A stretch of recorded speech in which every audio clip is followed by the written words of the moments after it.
यीशु का प्रथम चेला लूका 5:1-26:5 जब भीड़ उस पर गिरी पड़ती थी और परमेश्वर का वचन सुनती थी और वह गन्नेसरत की झील के किनारे पर खड़ा था, तो ऐसा हुआ कि उसने झील के किनारे 2 नावें लगी हुई देखीं और मछुए उन पर से उतरकर जाल धो रहे थे। 3 उन नावों में से एक पर, जो शमौन की थी, चढ़कर उसने उससे विनती की कि किनारे से थोड़ा हटा ले चले। तब वह बैठकर लोगों को नाव पर से उपदेश देने लगा। 4 जब वह बातें कर चुका तो शमौन से कहा, गहरे में ले चल और मछलियां पकड़ने के लिए अपने जाल डालो। 5 शमौन ने उसको उत्तर दिया, हे स्वामी, हमने सारी रात मेहनत की और कुछ न पकड़ा, तो भी तेरे कहने से जाल डालूंगा। 6 जब उन्होंने ऐसा किया तो बहुत मछलियां घेर लाए और उनके जाल फटने लगे। 7 इस पर उन्होंने अपने साथियों को जो दूसरी नाव पर थे संकेत किया कि आकर हमारी सहायता करो, और उन्होंने आकर दोनों नाव यहाँ तक भर लीं कि वे डूबने लगीं। 8 ये देखकर शमौन पतरस यीशु के पांवों पर गिरा और कहा, हे प्रभु, मेरे पास से जा, क्योंकि मैं पापी मनुष्य हूँ। 9 क्योंकि इतनी मछलियों के पकड़े जाने से उसे और उसके साथियों को बहुत अचंभा हुआ। 10 और वैसे ही जब्दी के पुत्र याकूब और यूहन्ना को भी, जो शमौन के सहभागी थे, अचंभा हुआ। तब यीशु ने शमौन से कहा, मत डर, अब से तू मनुष्यों को जीविता पकड़ा करेगा। 11 और वे नावों को किनारे पर ले आए और सब कुछ छोड़कर उसके पीछे हो लिए।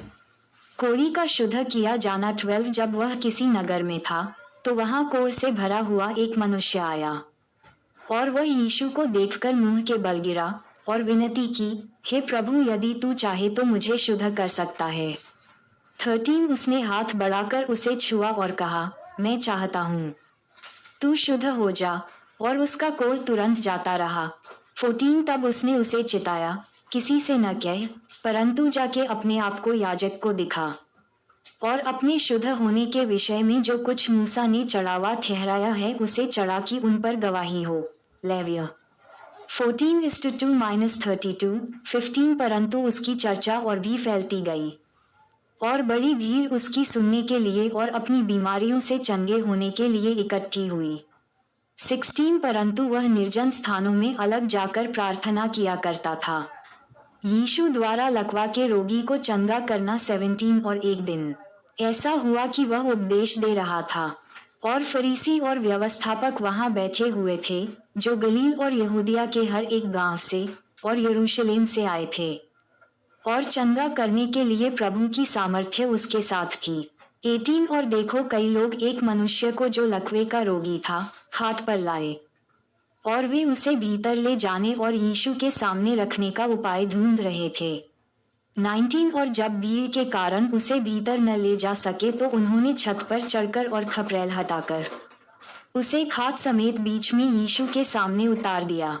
20 उसने उनका विश्वास देखकर उससे कहा, हे मनुष्य, तेरे पाप क्षमा हुए। 21 तब शास्त्री और फरीसी विवाद करने लगे, ये कौन है जो परमेश्वर की निंदा करता है? परमेश्वर को छोड़ कौन पापों की क्षमा कर सकता है?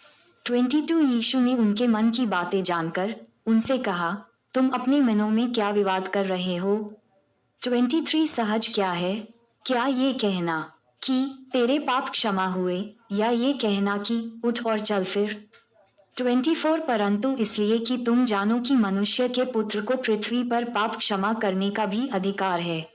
उसने उस लकवे के रोगी से कहा, मैं तुझसे कहता हूँ, उठ और अपनी खाट उठाकर अपने घर चला जा। 25 वह तुरंत उनके सामने उठा और जिस पर वह पड़ा था उसे उठाकर परमेश्वर की बड़ाई करता हुआ अपने घर चला गया। 26 तब सब चकित हुए और परमेश्वर की बड़ाई करने लगे और बहुत डरकर कहने लगे, आज हमने अनोखी बातें देखी हैं। मत्ती का बुलाया जाना। लूका 5:27-39-27 और इसके बाद वह बाहर गया और लेवी नाम एक चुंगी लेने वाले को चुंगी की चौकी पर बैठे देखा और उससे कहा, मेरे पीछे हो ले। 28 तब वह सब कुछ छोड़कर उठा और उसके पीछे हो लिया। पापियों के साथ खाना। 29 और लेवी ने अपने घर में उसके लिए एक बड़ा भोज भी दिया। और चुंगी लेने वालों की और अन्य लोगों की जो उसके साथ भोजन करने बैठे थे एक बड़ी भीड़ थी। 30 और फरीसी और उनके शास्त्री उसके चेलों से ये कहकर कुड़कुड़ाने लगे, तुम चुंगी लेने वालों और पापियों के साथ क्यों खाते पीते हो? उपवास पर यीशु का मत 31। यीशु ने उनको उत्तर दिया, वैद्य भले चंगों के लिए नहीं परंतु बीमारों के लिए अवश्य है। 32 में धर्मियों को नहीं परंतु पापियों को मन फिराने के लिए बुलाने आया हूँ। 33 और उन्होंने उससे कहा, यूहन्ना के चेले तो बराबर उपवास रखते और प्रार्थना किया करते हैं और वैसे ही फरीसियों के भी, परंतु तेरे चेले तो खाते पीते हैं।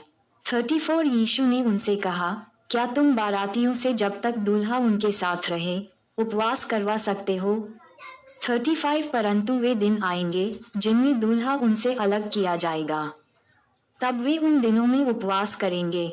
36 उसने एक और दृष्टांत सी भी उनसे कहा, कोई मनुष्य नए वस्त्र में से फाड़कर पुराने वस्त्र में पबंद नहीं लगाता, नहीं तो नया फट जाएगा और वह पबंद पुराने में मेल भी नहीं खाएगा।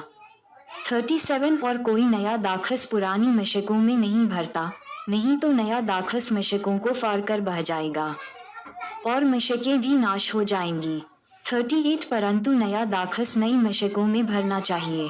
39 कोई मनुष्य पुराना दाखस पीकर नया नहीं चाहता क्योंकि वह माताएं एवं बहनों, अगर हमारी ये वीडियो आपको अच्छी लगी हो तो कृपया करके वीडियो को लाइक शेयर और सब्सक्राइब करना ना भूले ताकि हमारी वीडियो आप सभी तक बहुत जल्दी पहुँचे। आमीन हालेलुया।